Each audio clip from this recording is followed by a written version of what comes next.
These are the steps kapag na-receive nyo na ang inyong 3-in-1 Wi-Fi vending machine. So, first step ay to take a video ng inyong vending machine. So, dapat ito ay hindi edited at hindi putol para ma-check natin kung may sira o may kulang po ang inyong na-receive na item.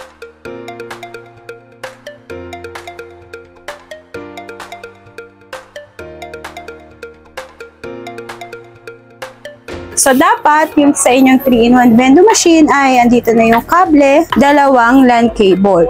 So, for tenda, isang mahaba at isang maikli yung kasama nito. For compass, dalawang blue or dalawang mahaba yung kasama. So, yung ating 3-in-1, yung ating tenda at yung ating tarpaulin. Ang variation po na ito ay naka 3-in-1 tenda with bills and coins. So, in case na may kulang po, ay isend nyo lang sa amin ang video ng inyong unboxing. Step number 2 naman ay subukan i-set up at i-operate ang inyong 3-in-1 vending machine. So, ang manual po niya ay nakadikit dito sa kanyang router.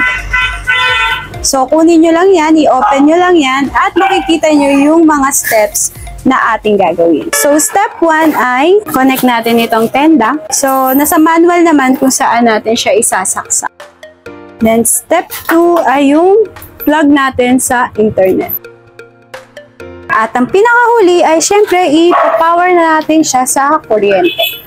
So, hintayin lang natin na matapos yung booting ng ating machine. So, usually it takes mga 3 to 5 minutes bago siya matapos, and tatry na po natin mag-connect. Okay, ready na yung ating machine. So, mapapansin nyo na yung white light dito sa tapat ng coin slot, naka-turn off na siya. So, ibig sabihin ay ready na po siya. Unang testing na gagawin natin after ng setup is ko-connect tayo sa kanyang Wi-Fi. So, ang SSID po ng ating 3-in-1 vending machine ay 3-in-1 piso Wi-Fi, e-loading, and GCash in. So, hanapin nyo lang siya sa inyong Wi-Fi settings ng inyong phone. So, eto, connect ako. Nakita nyo ba?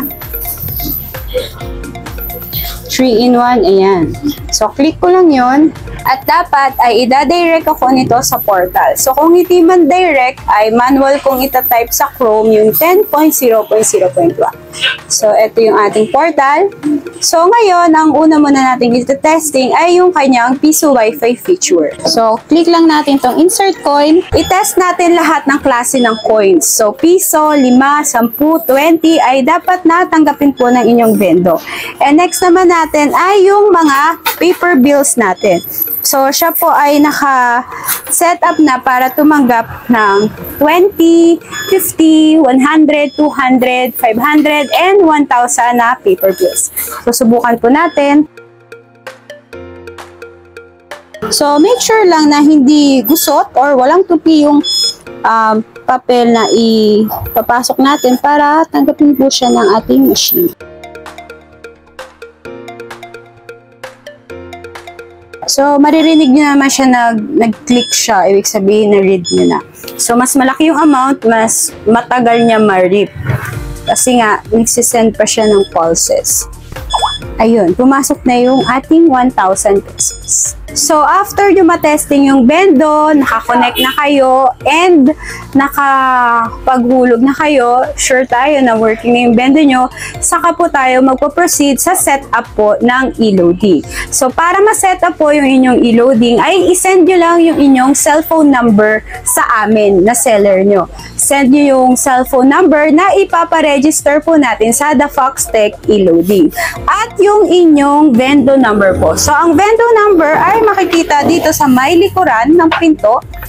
Yan, yung number po dyan. Yan yung vendo number. So, dalawa yung isasend nyo sa amin. Vendo number at yung cellphone number na ipaparegister po natin kay thefoxtech.com. So, ang thefoxtech.com po is yung site na gagawan po natin ng account.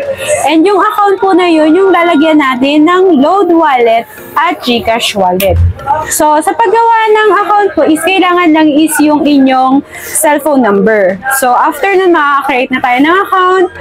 And yun na po yung lalagyan natin ng wallet or nung pondo. Then yung machine natin, since connected po siya sa internet, ay doon siya babawas ng GCash at load wallet in case na meron pong gumamit sa ating vending machine. Step 4 naman po is yung pagta-top up na po ng load at GCash wallet sa ating vending machine sa thefoxtech.com. So meron po tayong tutorial video nito sa aming YouTube channel na pwede po namin i-share sa inyo. Ang pagre-replenishment naman po natin ay minimum of 1,000 pesos. Pwede tayong mag-GCash bank transfer or kung meron po kayong bank account is magta-transfer tayo from bank to bank.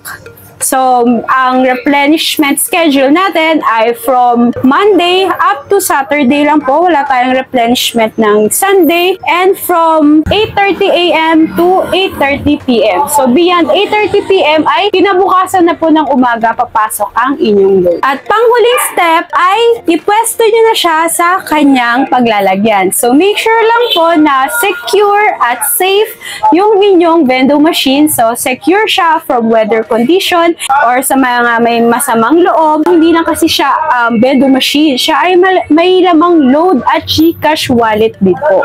Kaya make sure po na talagang secured at kung possible po ay lagyan nyo pa siya ng CCTV para siguradong sigurado po. Kung may questions pa po kayo ay comment nyo lang sa video na to or i-message nyo kami dito sa aming TikTok page na Era Computer Center o sa aming Facebook Era Piso Wi-Fi and PisoNet. Maraming salamat mga kanegosyo!